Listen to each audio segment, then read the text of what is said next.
Part 25G, Transportation on the Flat Earth. So ground-based cloud factories have a huge drawback: dispersion. So the controllers of old had to find ways to disperse the particulates through colonization and expansion. Here is America in the 1830s.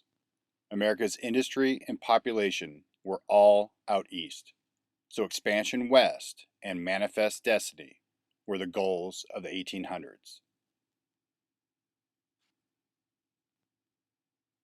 So through expansion and transportation, the controllers were able to disperse their particulates worldwide. During the 1800s worldwide, the controllers used coal and wood-burning steam engines on trains to disperse particulates and people to lands that were devoid of industrial civilization. So railways were the most efficient means on land. So in the 1800s, the railways took off all over the world and especially in the United States. Today, there are over 141,000 miles of railway in the US alone. On rivers, lakes, and coastal areas, the controllers used coal and wood-burning steam engines on steamships during the 1800s.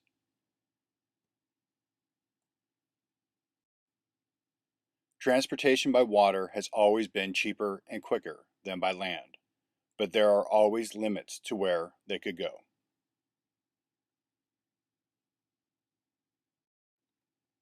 By the turn of the century, metal-hulled ships took over, and fleets of coal-burning warships were traversing the oceans worldwide. During the European colonization and expansion. For passengers, they eventually created huge passenger ships like the Lusitania and the Titanic to transport peoples throughout the world. And if you think those particulate-making ships are no longer, think again.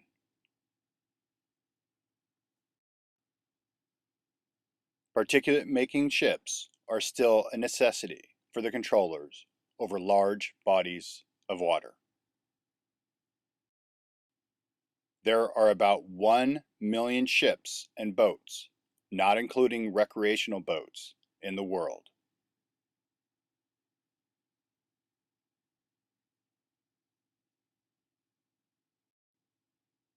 With Ford, around the turn of the century, came the automobile age.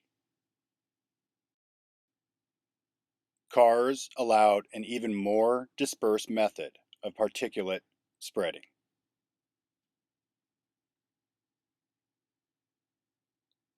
Railways are like the main arteries, and roadways became the capillaries into the really remote areas. So hence the rise of the suburbs in the 1950s, and eventually even the remotest of areas with off-roading vehicles and trucks.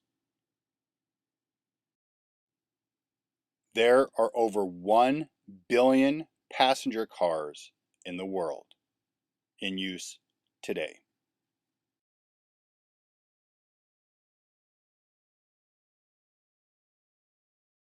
Subsistence living was done away with, and consolidation of goods into grocery stores and malls.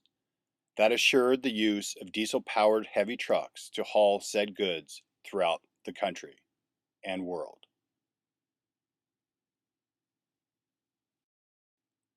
In the undeveloped areas, heavy equipment, bulldozers, excavators, dump trucks, etc., were spreading particulates.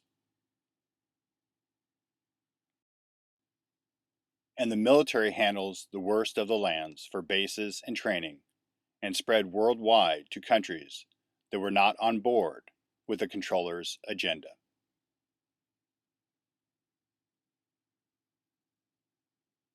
And deep in the suburbs, they have a secret weapon to spread the particulates. You, the slaves. Lawn and property maintenance. Don't forget about all the other things with particulate making engines. Lawnmowers, push and riding, motorcycles, weed eaters, chainsaws, blowers, snow blowers, generators, barbecues, etc. Then, with the advent of air travel, the controllers got their most efficient means of dispersion.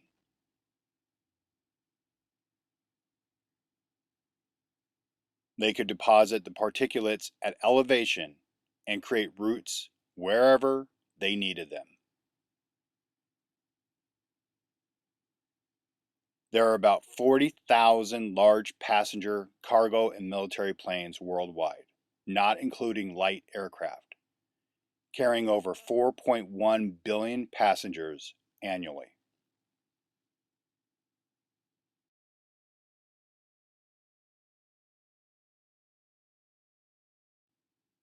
If you think chemtrails are a recent thing, you'd be dead wrong.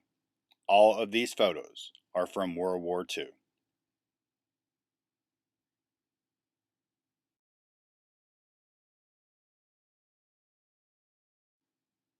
So the controllers just needed to subsidize all of their transportation efforts.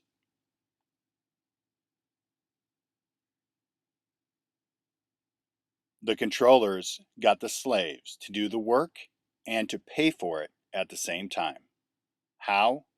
By convincing them through patriotism, religion, marketing, advertisements, peer pressure, programming, indoctrination, etc.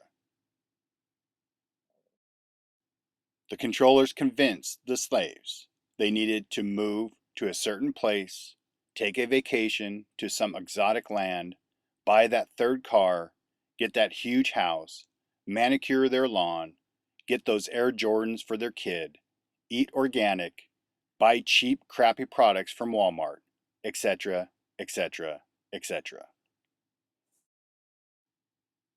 The controllers convinced all their slaves that they could be more than a slave via money, status, fame, celebrity, wealth, awards, accolades, etc. And all the slaves bought it, hook, line, and sinker. Because the controllers know the slaves do not know the difference between wants and needs. Next video, part 25H, Greenhouse and CO2 on the flat Earth.